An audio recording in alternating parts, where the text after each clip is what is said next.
Romeo and Juliet by William Shakespeare. Act 2, Scene 3. Friar Lawrence's cell. Enter Friar Lawrence with a basket.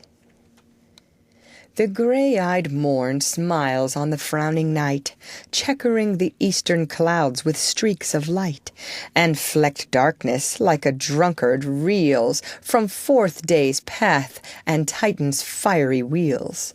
Now, ere the sun advance his burning eye, the day to cheer and night's dank dew to dry, I must upfill this osier cage of ours with baleful weeds and precious juiced flowers. The earth, that's nature's mother, is her tomb. What is her burying grave that is her womb? And from her womb children of divers kind, we sucking on her natural bosom find, many for many virtues excellent, none but for some and yet all different. Oh, mickle is the powerful grace that lies in herbs, plants, stones, and their true qualities. For naught so vile that on the earth doth live, but to the earth some special good doth give. Nor aught so good, but strained from that fair use, revolts from true birth, stumbling on abuse. Virtue itself turns vice, being misapplied, and vice sometimes by action dignified. Within the infant rind of this small flower, poison hath residence and medicine power. For this, being smelt, with that part cheers each part, being tasted, slays all senses with the heart. Two such opposed kings encamp them still, in man as well as herbs, grace and rude will, and where the worser is predominant, full soon the canker death eats up that plant. Enter Romeo. Good morrow, father. Benedicit! What early tongue so sweet saluteth me?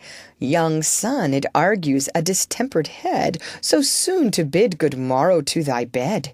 Care keeps his watch in every old man's eye, and where care lodges, sleep will never lie. But where unbruised youth with unstuffed brain doth couch his limbs, there golden sleep doth reign. Therefore thy earliness doth me assure thou art uproused by some distemperature.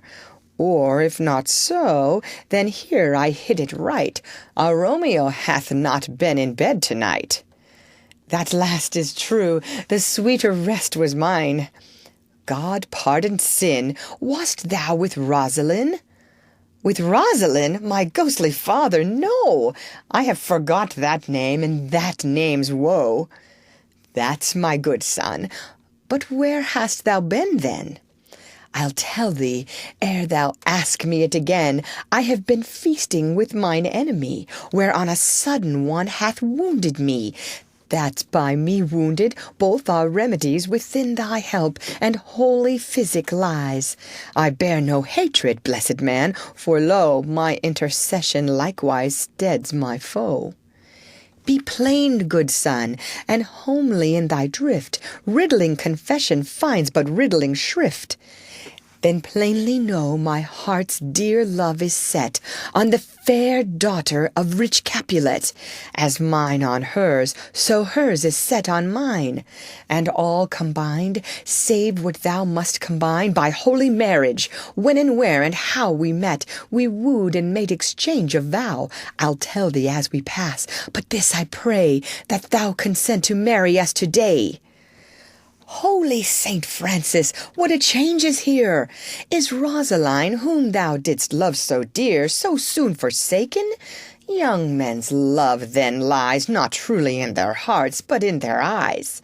Jesu Maria, what a deal of brine hath washed thy sallow cheeks for Rosaline! How much salt water thrown away in waste to season love, that of it doth not taste! The sun not yet thy sighs from heaven clears, thy old groans ring yet in my ancient years. Lo, here upon thy cheek the stain doth sit of an old tear that is not washed off yet. If e'er thou wast thyself, and these woes thine, thou and these woes were all for Rosaline. And art thou changed? Pronounce this sentence then. Women may fall when there's no strength in men.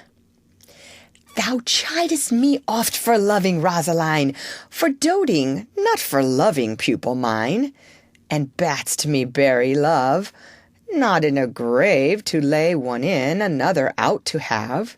I pray thee chide not. She whom I love now doth grace for grace and love for love allow. The other did not so.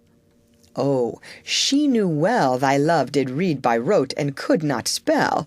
But come, young waverer, come, go with me. In one respect I'll thy assistant be, for this alliance may so happy prove to turn your household's rancour to pure love.